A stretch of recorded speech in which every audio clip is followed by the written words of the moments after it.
More updates on the situation in Japan throughout the next few hours here on the BBC World Service. It's 7:24 GMT. Now, street musicians are a feature of most major cities, certainly in Europe and in the UK. One of the places they like to play is around churches and cathedrals. Well, for the past week, there's been a bit of a spat between Bath Cathedral and the musicians who play outside. Last Sunday, a service was called off because the choir was being drowned out by a busker. All is now amicable. As services begin today, the church authorities said in a statement that apologies were given and received, and everyone was going to work together in the future. Well, we called up Jez Broun, who runs the Bath Buskers website.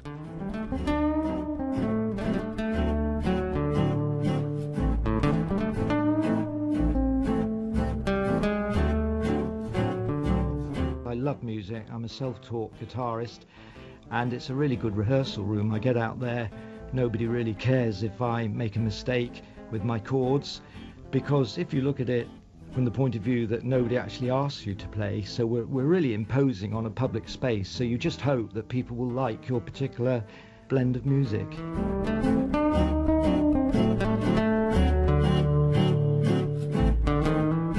Regarding amplification, this is a real bone of contention, because the ambient street level noise of the public, considering that Bath is a major tourist centre, is actually quite high, and a lot of really talented street entertainers wouldn't be heard in today's noisy, quite aggressive kind of society unless they had some form of amplification. So I don't think the issue is the amplifier. The issue is level number 11 on the amplifier, which all musicians means it's way over the maximum. Playing outside an abbey is a real privilege because, for a start, you've got a ready-made audience, because a lot of tourists obviously flock to abbeys in cities like Bath, but also it's a wonderful wide open space. I can really feel the acoustics. We are very, very free. We're uniquely free. I think the freedom we enjoy is one that we should put in context. And it made me think, God, how petty and minuscule our problem is. We take for granted in Britain a huge piece. We take it for granted.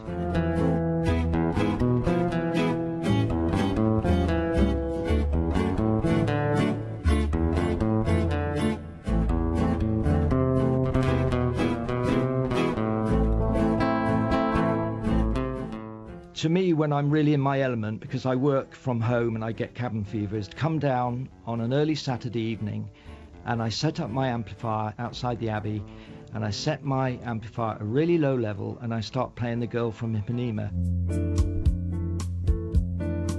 And then suddenly I see the crowds looking at me and I'm thinking, oh, I'm not used to this attention.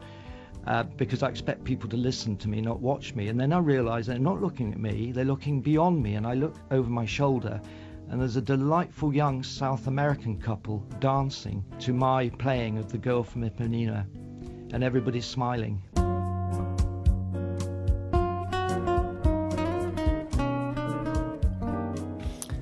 Jez Broun on the freedom to play outside. Buskers, Colleen, are you a fan? I'm a fan, particularly in the London Underground. Sometimes it can be a little dreary, and when you hear that music being played, everyone picks up their step, smiles. It's wonderful. Likewise, Tom?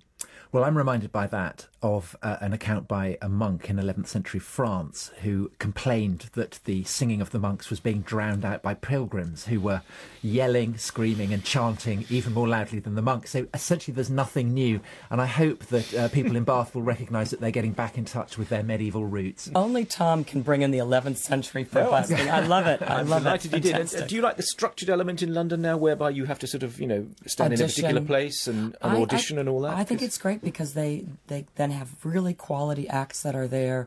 You know that they're impressive. You don't have people fighting over street territory or playing over one another. But I do think for Bath, work around the cathedral services. Okay, well, here's a little bit of Buskers music to play us out. Thank you both very much for being... dance. Absolutely, please do. Thank you both for being a part of the programme today. Thanks to Tom and to Colleen, and to you for listening to this edition of Weekend.